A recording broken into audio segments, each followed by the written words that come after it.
और जिसका सहारा लेकर शीतलता प्राप्त की जा सके। संसार में सभी मनुष्य जल रहे हैं। किसमें जल रहे हैं? अपनी अपनी राग द्वेष की आग में जल रहे हैं। जहां भौतिक आग जलती है उसे सब देखते हैं, परंतु जहां भौतिक आग जलती है उसे सब देखते हैं, जैसे कि चूल्हा, धूनी, भट्ठे, कहीं भी यह आग लगती है तो वह सबको दिखाई देती है, परंतु यह मनुष्य के अंदर हृदय में वह आग लगती है, वह किसी को नहीं दिखाई देती है। वह मनुष्य उसी में जलता है। वह आग है काम, क्रोध, लोभ, मोह, राग, द्वेष, ईर्ष्या, घृणा, लोभ, विकलता आदि में यह मनुष्य जलकर अपने आप को खो देता है। जैसे कि एक घर में, अगर एक घर में आग लगती है और उस घर के सारे सामान एक साथ जल जाते हैं, परंतु उसी मनुष्य के हृदय में अगर आग लगती है तो वह उस घर के सारे वस्तु एक साथ नहीं जलते हैं। वह जिस मनुष्य के हृदय में आग लगी है वह उसी के मनुष्य के हृदय को वह आग जलाती है, और वह आग है राग द्वेष की आग है। क्योंकि इस संसार में और इस समाज में देखा जाता है कि राग द्वेष की ऐसी आग लगी हुई है मनुष्य के अंदर कि वह उसको बुझा नहीं पा रहे हैं। हम देखते हैं धार्मिक लोग जल रहे हैं तो अधार्मिक लोग भी जल रहे हैं, साधु वेशधारी लोग जल रहे हैं तो वेशधारी भी जल रहे हैं, जो धर्म में पड़े हुए हैं वे लोग भी जल रहे हैं, और धर्म के दिखावा कर रहे हैं वे लोग भी इस संसार में जल रहे हैं। सब लोग किसी न किसी राग द्वेष की आग में वे सब लोग जल रहे हैं। इसी बीच एक दृष्टांत है ईर्ष्या की। एक मनुष्य था, दो मनुष्य थे। दो मनुष्य मंदिर में जाते हैं और भगवान से प्रार्थना करते हैं। वह मंदिर था शिव भगवान का। वह उस देवालय में जाकर भगवान से प्रार्थना करते हैं कि हे महादेव, आप हमें आशीर्वाद दीजिए कि हमें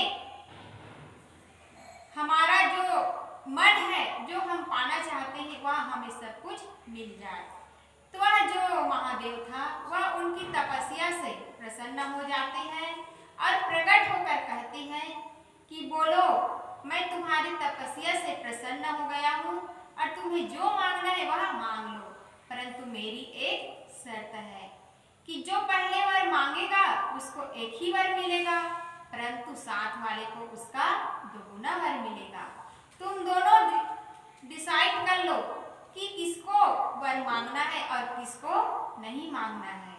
तो जो पहले वाला व्यक्ति था वह कहता है कि नहीं, मैं नहीं मांगूंगा। तो दूसरा वाला व्यक्ति कहता है नहीं, पहले तुम मांगो फिर मैं मांगूंगा। फिर वह व्यक्ति कहता है कि नहीं, पहले तुम मांगो फिर मैं मांगूंगा।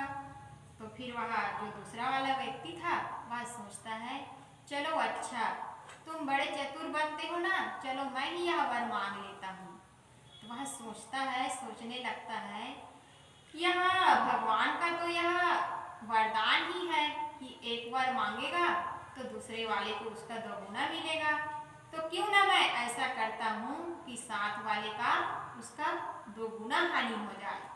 तो वह सोचता है और कहता है अगर मैं एक राज्य मांगता हूँ तो साथ वाले को 2 राज्य मिल जाएंगे, अगर मैं 1 लाख मांगता हूँ तो इसका डबल हो जाएगा, तो क्यों ना मैं ऐसा करता हूँ। तो वह बहुत सोच विचार करके वह कहता है कि हे भगवान, मैंने सोच लिया है, आप मुझे यह वर दीजिए कि मेरी एक आंख फूट जाए। तो भगवान का तो वह तो आशीर्वाद ही था, वह कहे ही थे कि अगर एक व्यक्ति एक बार मांगता है तो साथ वाले को उसका दोगुना वर मिलेगा। तो वह जो व्यक्ति था और भगवान भगवान जो है वह उसकी एक आंख फोड़ देते हैं और साथ वाले की दोनों आंखें फूट जाती हैं। क्योंकि यह कहानी तो काल्पनिक है, न कोई यहाँ भगवान है, न कोई भगवान प्रकट होने वाले हैं। क्योंकि हम सब जानते हैं यह मनुष्य के मन में जो ईर्ष्या रूपी पाप बैठा हुआ है वही यह सोचता है। यह भगवान हमें न आशीर्वाद दे सकते हैं, न हमें श्राप दे सकते हैं, क्योंकि सब कुछ का करता धरता यह मनुष्य है। जो जैसा करता है उसको वैसा फल उसको मिलता है। क्योंकि यह मनुष्य सक्षम है वह कर्म करने में, जो जैसा कर्म करता है उसको वैसा फल मिलता है। जो अच्छा सोचता है तो उसको अच्छा ही मिलेगा, जो बुरा सोचता है तो उसको बुरा ही मिलेगा। क्योंकि यह प्रकृति का नियम है, जो जैसा करता है उसको वैसा भरना पड़ता है। क्योंकि हम सब सुनते आए हैं कि मनुष्य जो कर्म करेगा तो उसका फल उसको अवश्य मिलेगा। तो हम सब अच्छे कर्म करें और अच्छा फल की आशा करें, क्योंकि जो अच्छा करेगा वही अच्छे फल की आशा कर सकता है। परंतु जो पाप, चोरी, हिंसा व विचार करता है उसके मन में तो हमेशा ही वह डर बैठा रहता है कि कहीं पुलिस आकर मुझे पकड़ न ले, कहीं पुलिस आकर मुझे डंडा से मारकर वह जेल में न डाल दे, क्योंकि उसके मन में वह पाप छाया हुआ है। परंतु दूसरा मनुष्य जो है दया करता है, करुणा करता है दीन दुखियों पर, वह मंदिर जाता है, प्रभु से प्रार्थना करता है और मंदिर के बाहर जो बैठे रहते हैं उस पर वह दान करता है, उस पर परोपकार करता है, तो वह उस पर पुण्य का जो कर्म है उसका फल उसको मिलता है। आइए इन्हीं बीच आप लोगों के समक्ष मुझे एक दृष्टांत याद आ गई, तो मैं उस दृष्टांत को रखने जा रही हूँ। यह कर्म का फल है। एक सेठ जी था और उसका मैनेजर था। वह अपने मैनेजर को इतना गुस्सा और क्रोध से वह डांटता है कि वह मैनेजर जो है वह निराश हो जाता है और वह ऑफिस में चला जाता है और वह अपना गुस्सा जो है वह ऑफिस के कर्मचारियों के ऊपर वह निकाल देता है। क्योंकि जो सेठ जी जो गुस्सा किए थे तो उसको भी गुस्सा लग गया, बिना मतलब के वह मुझे डांट रहे हैं ऐसा कर, तो वह अपना जो गुस्सा है वह किस पर निकाले, तो वह ऑफिस के जो कर्मचारी हैं उस पर वह अपना गुस्सा निकाल देते हैं। फिर जो कर्मचारी थे वे सोचते हैं कि यार अभी तो हमने कुछ किया ही नहीं है, हमें ऐसा कोई गलत किया ही नहीं है, परंतु फिर भी यह हमें जो है वह डांट रहे, हम पर गुस्सा कर रहे हैं।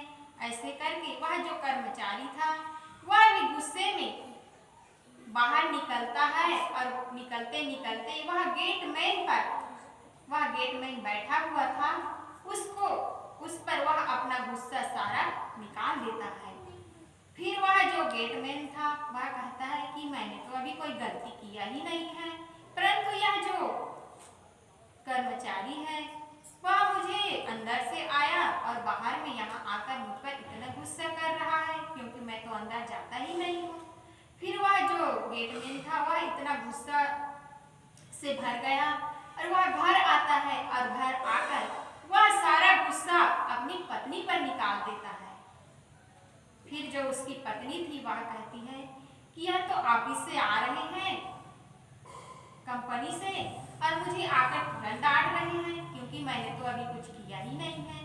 तो फिर जो उसकी पत्नी थी वह अपना गुस्सा अपने बेटे पर उतार देती है और कहती है, 2 थप्पड़ धड़ाधड़ उसको झड़ देते हैं और कहती है कि दिन भर बैठकर यह टीवी ही देखते रहते हो। फिर जो उसका बेटा था वह गुस्से के मारे बाहर निकल जाता है और बाहर निकलते ही वह एक कुत्ता को देखता है।